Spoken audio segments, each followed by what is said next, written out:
kinds of talk in the next week about how Colorado should pay for roads.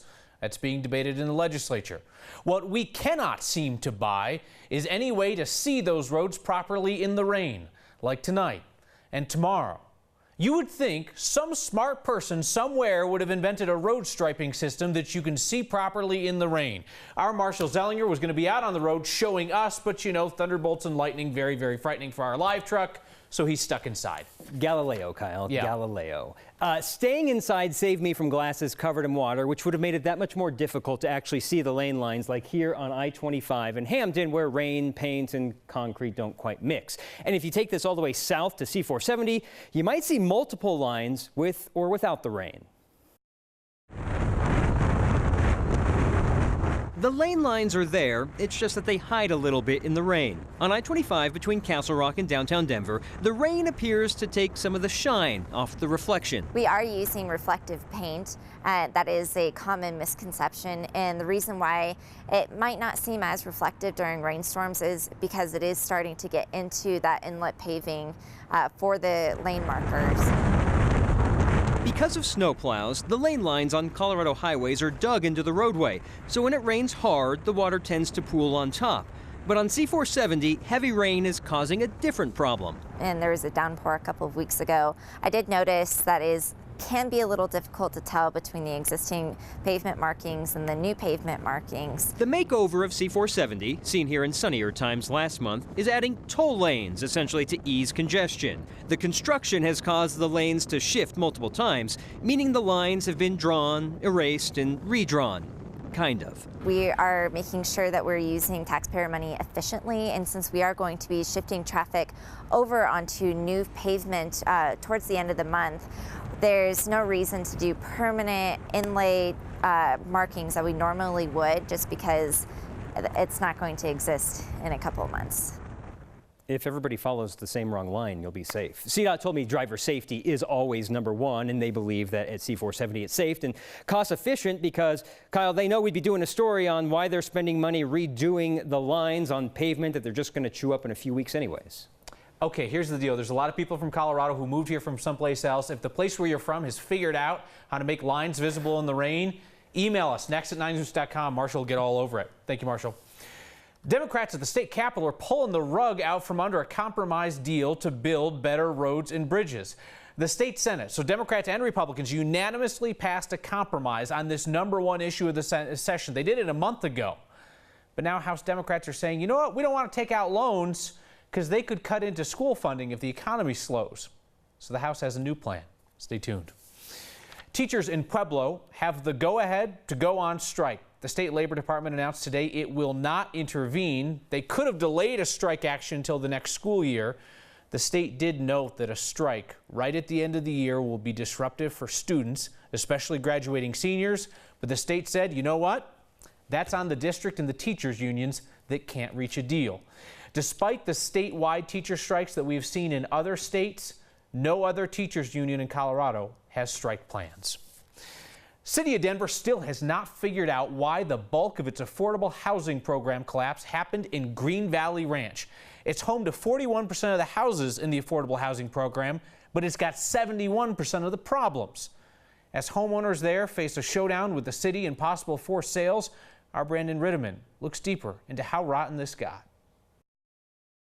They built a total of 639 affordable homes out in Green Valley Ranch. Of those, 35%, 221 of the homes went through foreclosure. That means they're out of the program now. Another 35% still belong to their original owners. There are some problems there, but not as many. I'll get into that in a second. It's the remaining 30% that changed hands. They sold. That's where most of the problems are. Now, the city has been pointing out that citywide, about 1 in 4 homes in this program has a problem. But if we look at just this wedge in Green Valley Ranch, you can flip that number on its head because it's about 1 in 4 homes that successfully made it through being sold properly with the affordability restrictions attached.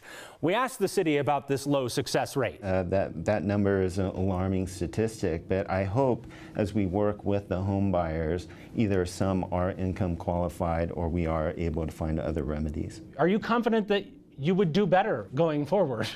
We will certainly do better going forward. In January, if you asked me how many people were in our compliance unit, that number was 1. Today, it's already at 7. The city tells us it's going to be more proactive about monitoring who owns these homes in order to address this number. But we also said there was a problem with original owners. Some of these homes are being rented to people, which is against the rules of the affordable housing program. We know that of these 225, 24 of them have owners who have moved but still own the home. The city's going to want to look into each of those cases individually because we know some of them have been listed on the market for rent. For Next, I'm Brandon Rittiman. Green Valley Ranch has the most problems involving affordable home owners.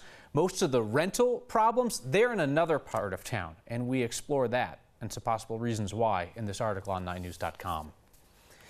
A bill to seal child autopsies in Colorado passed the state Senate without debate.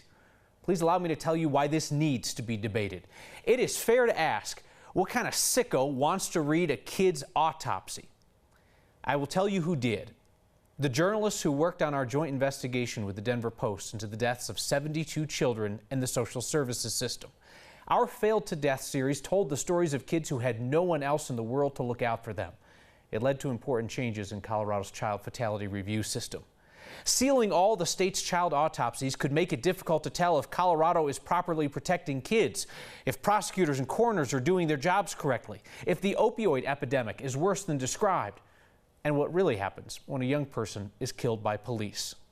Sealing child autopsies in the name of protecting families actually protects the people who hurt children and the government employees who don't do their jobs to protect them.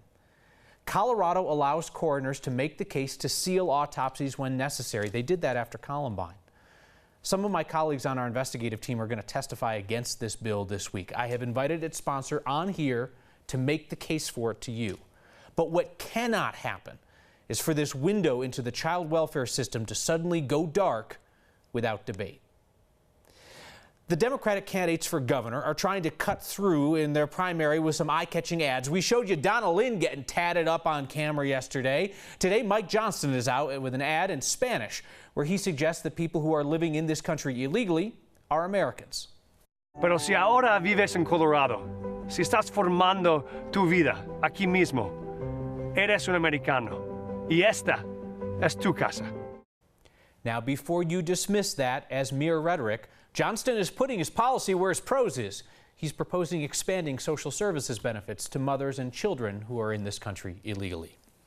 If you are an unaffiliated voter still trying to decide how to vote in the governor's race, which party's primary to participate in for the first time, let's just talk.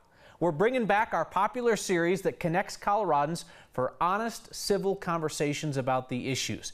But this time, you get to talk directly with the candidates for governor. It's kind of like election season speed dating. You, yes you, get to spend a few minutes with each of the candidates. So we're looking for a group of unaffiliated voters to join us next Friday. One-on-one sessions with the candidates, super casual. You sit down, ask them about whatever's important to you. 5 minutes apiece. If you'd like to participate, email us next@9news.com. Give me one sentence about yourself, one sentence about something you would like to talk to the candidates about. The Aurora Police Department spent some time today honoring the lives of officers who died in the line of duty. 5 men and women associated with Aurora who have been killed since 1981. A patrolwoman, a patrolman, 2 agents, and a police officer. The department also honored 3 deputies in Colorado who have been killed since just December 31st. Department, fall in. We're here to acknowledge and celebrate the lives of our fallen brothers and sisters. You know, sadly, an average of every 58 hours, a law enforcement officer in our country dies in the line of duty. Department, order, arms. Unfortunately, our metro area has not been immune to these tragedies. January and February of 2018 was absolutely unimaginable. Department, attention. At this time, we'll be placing blue roses beneath the pictures of each of our fallen Colorado law enforcement comrades who made the ultimate sacrifice within this past year.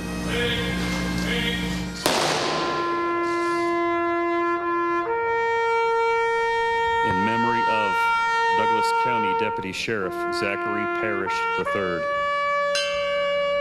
In memory of Adams County Deputy Sheriff Heath Gum.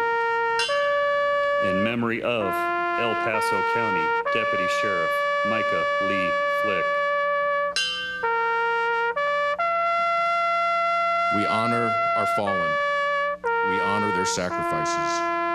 And we pray that this beautiful memorial never sees another name added. Thank you.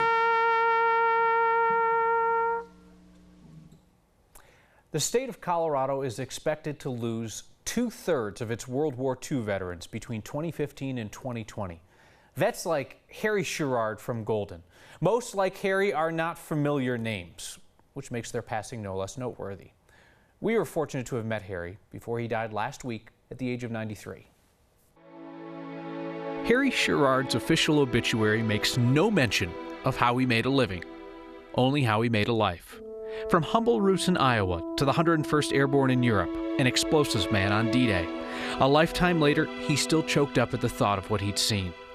His best memories were made in the mountains, 5 decades of skiing and keeping other skiers safe on the ski patrol, coaching golf, refereeing football, a father of 3 boys who gave him grandchildren and great-grandchildren, who all now remember the rich life of a Coloradan most of us never met.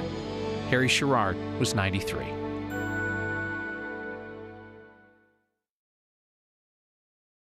The sad little cell phone ringing from inside a sewer grate earlier this week got our attention as we passed by outside the downtown detention center. It made us wonder how often this happens around Denver and what exactly you do when your phone ends up in the drink. Denver Public Works says they'll remove that grate and retrieve the phone near the Justice Center. It's at Lost and Found if it's yours, and they can do the same if this happens to you someplace else. Just call 311.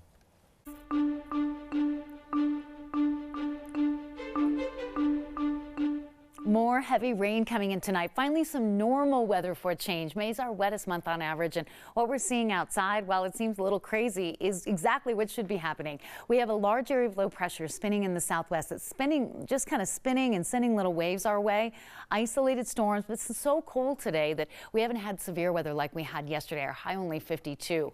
There's enough dynamic energy, though, that you might see a little bit of grapple out there later tonight. A little thunder, a little bit of lightning, and more heavy rain overnight tonight and tomorrow as the slow begins to eject off toward the east. While we're bracing for heavy rain here and thunderstorms on the plains, heavy snow in the high country, winter storm warnings out for up to a foot of snow in the northern and central mountains, areas like Rocky Mountain National Park. About this time tomorrow night, the storm will be winding down. But tonight, rain, thunder, cloudy, cool, our low 40. Tomorrow, not much sunshine, mid-50s. Heavy rain off and on all day, clearing tomorrow night. We get you into a nice Friday with sunshine and 70, mid-70s Saturday. Slight chance of a thunderstorm Sunday afternoon, and then a few more showers, Kyle, coming in on Monday. Hello, May. Kathy, thanks. Lucille Berkeley Buchanan Jones. Probably not a name that is familiar. She was honored during a ceremony at the Capitol today. A CU Boulder professor took time to explain why to our Noel Brennan. And this shoe, they only made 4,227 pairs. And her number is 270. Have you ever held a shoe There it is. older than you? How good it has stayed almost 100 years. I doubt you'd be as excited Yeah. as Polly Bougro McLean. I mean, it's amazing. I'm like, oh my God, my feet are so small. Polly can't fit in these shoes, but she's retraced their steps. I walked where she walked. I traveled where she traveled. I talked to people who lived in those communities. For years, this CU professor unraveled the history behind a woman of firsts Lucille Berkeley Buchanan. who arrived on campus more than 100 years ago. She was the only black face walking on the campus except the people who did the cleaning. Born to emancipated slaves in Virginia, They came here in 1882 in a wagon. Lucille had an inner curiosity. Yes, absolutely. Education was the path she chose. She enjoyed learning. She was exceptionally well read. She came here to do her liberal arts degree and graduated from the University of Colorado. She was the first black woman to earn a degree from CU, but on graduation day, Apparently, something went wrong. Lucille never heard her name called. So a white female came up to her and said, "Here's your diploma, Lucy." A century later, The woman who followed Lucille's steps will be the one Me. to correct history. I will accept it on her behalf. Not only the caretaker of shoes, Certainly a flapper shoe. but a diploma her hero deserved. And a lot of people would say to me, you know, I really wish I'd met her. For Next, I'm Noel Brennan. Lucille became a teacher. She taught in Kansas City and Chicago, lived to the age of 105. Polly will receive Lucille's diploma next Thursday morning at CU's graduation, and that diploma will go to Denver's Blair Caldwell Library for African American History. The most Colorado thing we saw today is a kid who encountered wildlife, and he was not playing around. And we found a Colfax motel that is actually advertising the rats. Next. The most Colorado thing we saw today is a kid from Manitou Springs who just wants to play ball but cannot with those deer on the field. Shortstop Joey Allen tried to shoo him off, and his coach tells us they didn't go quietly. This caused like a 10 to 15 minute delay in the game. The coach says it's actually quite common to have wildlife on the ball fields in Manitou.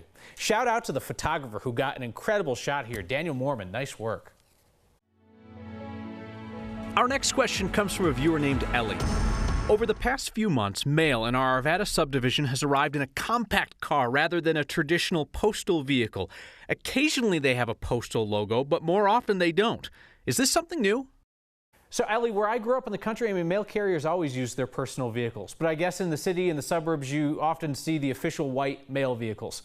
The post office here in Denver says that's what you'll see most of the time. And with Denver's population growth, there are some areas where once there were rural carriers using their own cars. Now they're more suburban, so that's the crossover. If you're ever curious if the carrier's legit, they are supposed to have their postal ID on them at all times. Post office also told us they're looking for a completely new fleet of postal vehicles nationwide sometime in the next few years. It's a sign that one motel on Colfax is embracing the seedier side. At least that is what I assume the Park Motel means by special rat. Perhaps there's a missing E. I'm not sure. Tough to tell. Johnny Barber saw this at Colfax and Lima. If you see a sign that makes you laugh, send it to us. Email next@9news.com or get our attention with the hashtag HeyNext. We return with a bizarre standoff of food-related vehicles. Not food trucks. No, these are food-themed vehicles. Next.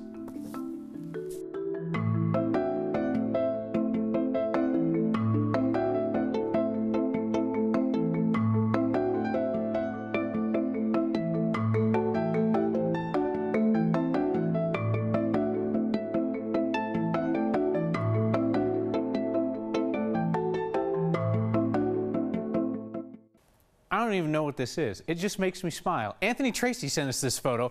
Is there some kind of food-shaped vehicle convention going on at the Homewood Suites near Colorado Boulevard in Virginia? So you got the Wienermobile, everybody knows that. The other thing is some kind of Planters peanut vehicle. They're just kind of like in a standoff at the Homewood Suites. I don't understand what's going on. Anyway, so many jokes. So little time. A number of you are writing in with names of states that have figured out how to come up with road markings you can see in the rain. Oregon, Washington, and Kansas seem to be leading contenders right now. Cindy Lawheed writes in, says, Kyle, love you, but did you just say we should leave kids' autopsies open for when cops kill kids? That is out of line. Cindy, we're talking about the move to seal all children's autopsies in Colorado. I said that's not smart for a lot of reasons. Whenever a kid dies under controversial circumstances, be it in the child welfare system or at the hands of a law enforcement officer or perhaps with opioids, those public records help us understand what's going on around our state. Jennifer Koger says, my sister wants to know how you're supposed to call 311 when you drop your phone down the drain. You don't have your phone. See you next time.